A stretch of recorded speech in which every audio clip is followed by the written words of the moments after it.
This is Nick. This is Jack. It's Friday, the real Friday, December 2nd, and today's pod is the best one yet. It's a T-boy. It's already Friday. What a big week it's been. Jack, you want to whip up the reminder for all the Yetis out there? We have an open position for a social media manager, the first ever best social media manager yet. Jack and I are hiring. If you know someone who can turn a takeaway into a TikTok, we want that person. We have a bunch of applicants already, but the position is still open for a few more days. Yeah, in the meantime, Jack, what's our first story? Finally, the price of something has come down big. Finally, chicken, it's chicken. And 2023 will be the year of the nugget. For our second story, the FTX founder Sam Bankman-Fried is the Bernie Madoff of crypto. But he just sat down for a Shakespearean interview. And our third and final story is Loop. They just made a big new hire for renting baby toys, baby clothes, baby onesies, baby bassinets. Which brings us to the existential question, to rent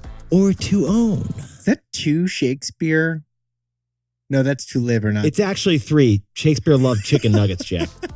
But Yetis, before we hit that fantastic mix. Jack, this mix is the perfect mix to go into a weekend with. We got an update from 70 million years ago. Besties, turns out there's a whole new dinosaur that just got discovered. Hold on to your Triceratops. This ain't just any new dinosaur. No, it ain't. This new dinosaur is the Natavanator polydontus. Oh, let me stop you right there. It's better known as the swimming velociraptor. I prefer that name. Let's go with that name instead, Jack. Yetis, this is unprecedented. The first ever meat-eating dinosaur with two legs that can also do a backstroke. Talking about the first dino that hunted both on Earth and in the ocean. Are you an animal grazing the prairie?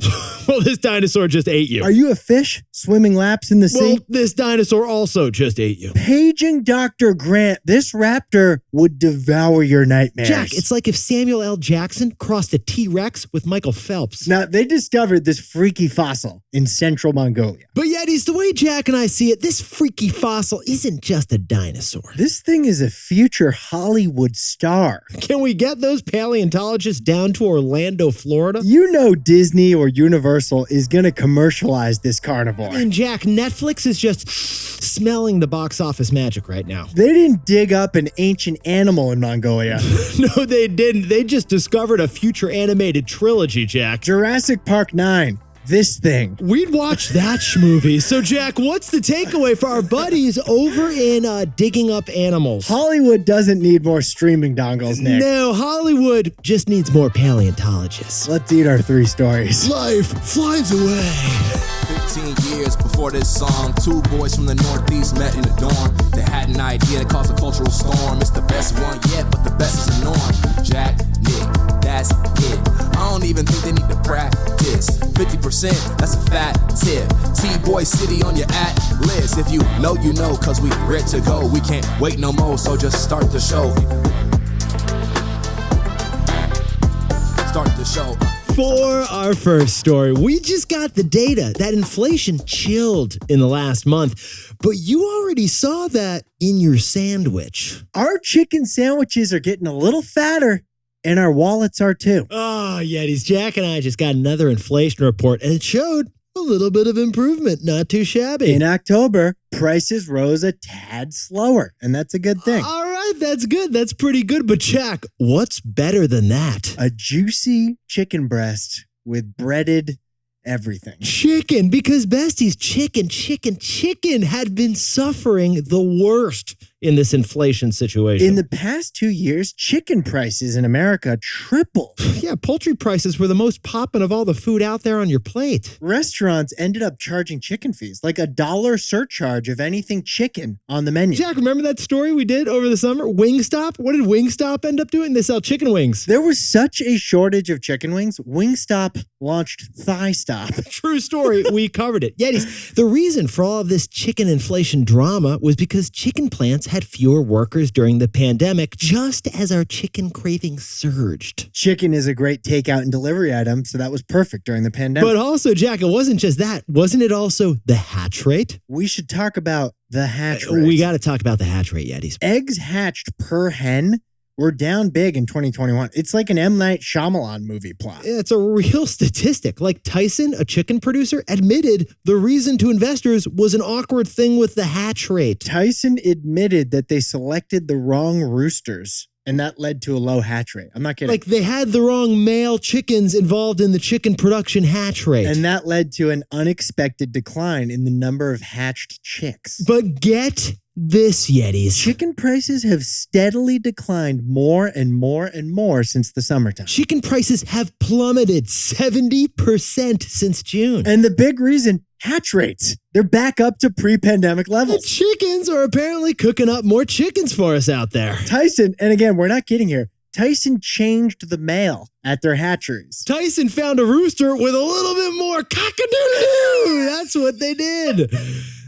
So Yetis, in the past month, every fast food chain has been celebrating the chicken situation like it was top shelf turkey. Yeah, half of Chipotle's burritos that they sell are chicken, so they were more relieved than just celebrating. Yeah, over at Wingstop, they said that they're paying half the price for their chicken ingredients compared to a year ago. In fact, Jack and I jumped in T-Boy style. Wingstop, which is a pure play chicken wing stock, is up 120% in just the last 6 months. Wingstop is the most pure play of all the stocks out there, by the way. Wingstop may be the best performing stock of 2022, by the way. Because Wingstop's number one cost is chicken. And those costs are down 70% since June. So, Jack, what's the takeaway for all our buddies who enjoy or invest in chicken? Instead of playing defense, the chicken companies are playing offense. Yetis, we know what you're thinking. Is this just another story of companies sitting back, benefiting from cheaper chicken and making us pay the same high price for those fried chicken sandwiches? Or making us pay more for fried chicken sandwiches. Companies could defensively just collect profits and enjoy this chicken moment. But thankfully, they're not. No, shockingly, they're actually sharing the chicken charms with us consumers. It's because the restaurant industry is so competitive. Kitchens are going wild on offense to win our bellies. Exactly. Jack, get this. There has actually been a 160% jump in the number of chicken promotions just since last year. They're passing on the lower price of chicken to us. For example, Jack, what's going on with our buddies over at Applebee's? They're giving away free wings if you spend more than $30 on a delivery order. Yetis, we were shocked. Instead of taking poultry profits, restaurants are passing out poultry promotions. They're going from defense to offense. 2023 is the year of the nugget. For our second story, the villain of crypto who brought down the FTX exchange isn't hiding right now. He just did a VIP live event with the New York Times. FTX's rise is a case study in the bystander effect. Okay, so Jack, let's pop back a couple steps here. Beep, beep, beep. The last time we covered Sam Bankman-Fried, we played a little game. Lehman, Enron, or Madoff? Lehman, Enron, or Madoff? Which one was Sam Bankman-Fried? We said he was a Bernie Madoff. Yeah, he was a Bernie Madoff because he collected $10 billion from people who wanted to invest in crypto, but then took their money and spent it on himself. Basically, he took customer money, he made financial bets, and he also bought his buddies some bungalows over in the Bahamas. Smells like fraud, but investigators are still working on it. No charges have been made. So, of course, the media-hungry, disgraced former CEO is in hiding under a bed. No, he is doing a speaking tour. Yeah, 2 days ago he was at the New York Times. Yesterday he was at Good Morning America. We were shocked. So, Jack, instead of just sprinkling on some context here, can you actually set the scene for us? Yes, Columbus Circle, 59th Street, Central Park West, right? Lovely views. Beautiful building, beautiful venue for the New York Times' VIP once a year Dealbook business event. Jack, how much does it cost to get a ticket to this event? $2,500 per seat. That is harder to get into than Hamilton. Netflix's CEO was there. Amazon's CEO was there. BlackRock's CEO was there. The scene was Shakespearean. You've got Zuckerberg. Zuck is in the audience. And then on stage, you've got the Madoff of crypto, Sam Bankman-Fried himself getting interviewed. He zoomed in from an undisclosed location. He's like digitally on stage. We know what we're talking about. It's like an avatar. But the first thing Sam Bankman-Fried said was that his personal fortune in just months had gone from $16 billion at the peak Yeah. when he was a crypto wunderkind to $100,000 today. And he's got one credit card. That's it. And we're shocked he even has that Discover card. Now, he also said that his lawyers advised him not to do this public speaking tour. So then he also said he ignored his lawyers and he's just going to do what he wants. He's a cool CEO. Now, some think he was there as a form of therapy. He wanted to get off his chest what had happened and try to clear his name. He wanted to sit on the couch, lie back and just say, hey, this is who I am. This is how I feel. But we think he acted like a well-trained criminal defendant on stage. Because what we saw when Jack and I watched this was 70 straight minutes of avoiding straight answers to every question thrown at him. The key answers he gave was that he didn't try to commit fraud. Or also, he didn't knowingly spend customer cash on himself. The key words were try and knowingly. That's what a lawyer trains you to say. Yeah, because it's only fraud if a prosecutor proves that Sam Bankman-Fried tried or knowingly took customer money. So he says he ignored the lawyers, but he actually just made his lawyers proud with his evasive language. We also don't really believe anything he says anyway. So, Jack, what's the takeaway for our buddies over in crypto? FTX is a case study in the bystander effect. Yetis, the lead investor of FTX was Sequoia, one of the top venture capital firms in the entire world. Sequoia gave Sam Bankman-Fried $150 million to build his crypto empire. And Sequoia says they did their diligence. They did their homework on FTX. They did their research, but clearly doesn't look like they did. We know now that FTX had zero organization, no systems, no accountability. Money was all over the place. It was a horribly run company. Now that is all bad, but you know what's worse? The bystander effect. The bystander effect. When you stand by and assume that someone else is going to do the thing. Yeah, for example, dozens of other venture capital firms also invested millions and billions into FTX too. They could have done their homework. They had access to the same information as Sequoia did. But they didn't do their homework because they assumed Sequoia did. They assumed the top VC that was putting in the most money had done the homework for them. That's the bystander effect. The same phenomenon we also saw happen with the investors in Theranos. It's bad to not do your homework. It's worse when you assume the person you copied did their homework too. Now, a word about our sponsor, Robinhood. You can do just about anything from your phone, but some industries, they've just been slow to move. The finance industry was slow to move from phone to computer, and then from computer to app. Robinhood wasn't. It's the Silicon Valley-based brokerage that's been updating apps since it was born in 2015. Using the Robinhood app for your stocks and crypto is almost as easy as downloading it. So you can invest at your pace on your terms by downloading the Robinhood app. If you're not investing on Robinhood yet, to get started, go to Robinhood.com/TBoy and choose your free stock. That's Robinhood.com/TBOY. Limitations apply. Stocks are offered by Robinhood Financial LLC, member SIPC. Crypto offered through Robinhood Crypto. All investments involve risk. By the way, this podcast is not owned by or part of Robinhood, and we are not employees of Robinhood. For our third and final story before the weekend, Loop, the baby gear subscription startup, is letting parents rent, not own, and they just hired a new CMO. Right. Rent versus own is the question that Zillennials face more than any previous generation. Okay, so Jack, let's go back to last year. You and I had that ski trip, Aspen. That was really fun. And I remember you had so much baby stuff to bring. Like when you go on a road trip, what kind of stuff do you got to bring? Okay, I stuffed the car with a pack and play, a stroller, like 3 different baby carriers. I'm keeping track right here. I'm keeping track. A man. dinner table seat that clips onto the table for the baby. That sounds like it's for you too, but okay. A noise machine. That's for you. Video camera and monitor. Yetis, just to speed things along here, there is a lot of money. Sleep sack.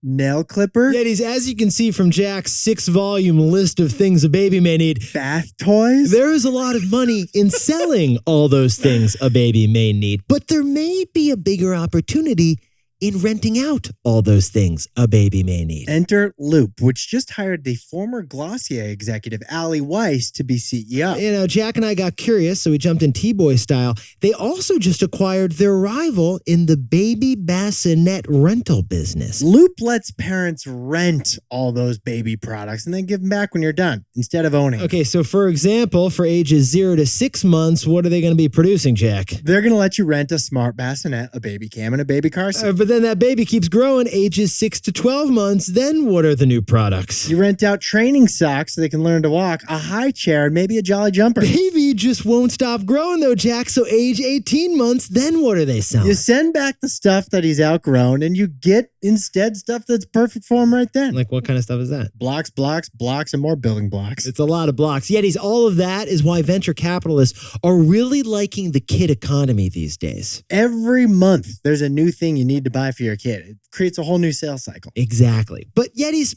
here's why Jack and I were fascinated with this story. It's actually not really about Loop because we don't have that much information on Loop, the startup. Yeah, Loop's an early stage startup. They're just not that much out there. This is really about a question that Jack and I notice we Zillennials are facing more and more as consumers these days. To rent or to own? To rent or to own. The age-old question. It used to be a simple question limited to basically one thing. Your house or your apartment. Do you want to rent it or do you want to own it? Maybe your car, but basically it was just those two things at most. But thanks to tech-enabled subscription businesses like Loop, the age-old question now applies to every product category. Yeah, like Rent the Runway lets you rent your entire wardrobe. There's furniture and jewelry subscriptions that offer monthly rates on like sofas or sapphires. Peloton lets you rent your bike and then send it back if you pull your hammy after that Cody ride. You don't have to own a Peloton anymore. You can rent. But we still own the stock. So Jack, what's the takeaway for our buddies over at Loop? To rent or to own depends on what you're short on. Yetis, when it comes to renting or owning a home, that mainly comes down to one variable: money. Can you afford it? But when it comes down to renting versus owning in other material things, there's different factors at play. For example, another factor is storage. That's a huge cost of actually owning something. Renting instead could free up space because you only have the product when you need the product. Or another factor is the environment. The more things we own, the bigger our environmental impact. But renting is basically sharing. It lets a product live on with another customer. And another factor is sentimentality. Like owning something, that means it's yours. You own it. That's sentimental value. Renting something means it's not yours. You got to give it back and someone else is going to have it. So Yetis, when it comes to the age-old question of renting versus buying, are you short on money or space or climate guilt or sentimentality? There are a lot of factors because you can rent anything. Whichever you're short on may decide whether you should buy it or rent it. Jack, can you whip up the takeaways for us for the Real Friday? Thanks to plummeting chicken prices, 2023 is going to be the year of the nugget. Nice for us. Restaurants, we're going on the offense. We're not staying on the defense. For our second story, Sam Bankman-Fried did his lawyers proud in that interview with the New York Times. He was able to rise so high because of the bystander effect. And our third and final story is Loop. They let parents rent out the chassis of that baby bassinet instead of owning it. Rent versus own. It all depends on what resource you're short on. Now, time for the best fact yet. This one sent in by Alexa Kalingo from lovely Chicago, Illinois. Push and play. Here we go. Did you know that pumpkins are considered to be one of the earliest domesticated crops ever? Indigenous people of North America use them for savory recipes, whereas Europeans had another idea and used them for sweet recipes. So, pumpkin spice. Did you know that there actually is no pumpkin in the mix? It's a blend of cinnamon, ginger, nutmeg, and sometimes allspice. And how did it get its name? Well, these are the spices that are used in pumpkin-baked recipes. No pumpkin in my pumpkin spice latte? No pumpkin in that pumpkin spice latte, Jack. Is there someone I should be complaining to right now? I'd like to speak to a manager about my $14 latte. Darlene is loving this news. Hey, Darlene, 2 pumps of pumpkin. 2 pumps of nutmeg. Yetis, you looked fantastic all week long. And if you haven't yet, you can drop down and rate us. Give us 5 stars on the pod. And remember, if you know someone who wants to be a social media manager for the best one yet, we got a link in the episode description. And to every bestie who shared us with their Spotify Wrapped, we really, really loved seeing it. We just loved it. Let's celebrate the wins. Celebrate the wins. And before we go, Jack, remember Yeti's Leslie and Terrence Waters? They got a shout out for their engagement back in August. I do. Now they got married in Winter Garden, Florida. Congratulations. And Vincent and his wife just got a new mattress in New York City after a year of sleeping on an air mattress. Thank goodness. Vincent, you're never going to hear this again.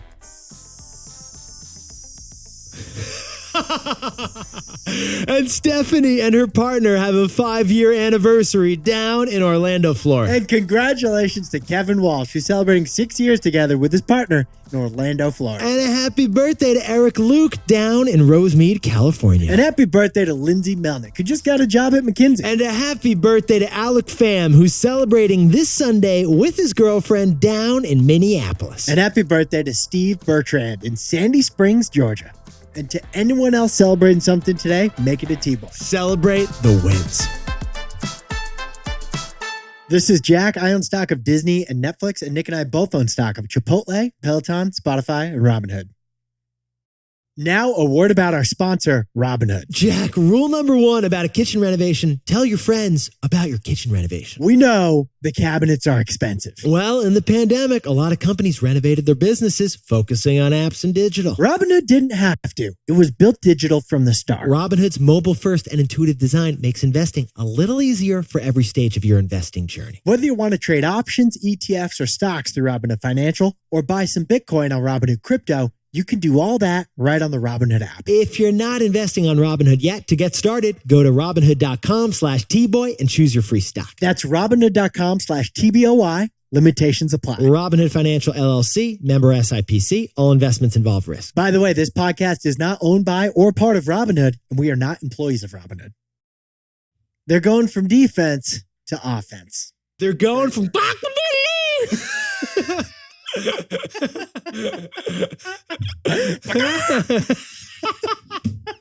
eye motion, dude. Oh my god, dude! It's the eye. It's the eye.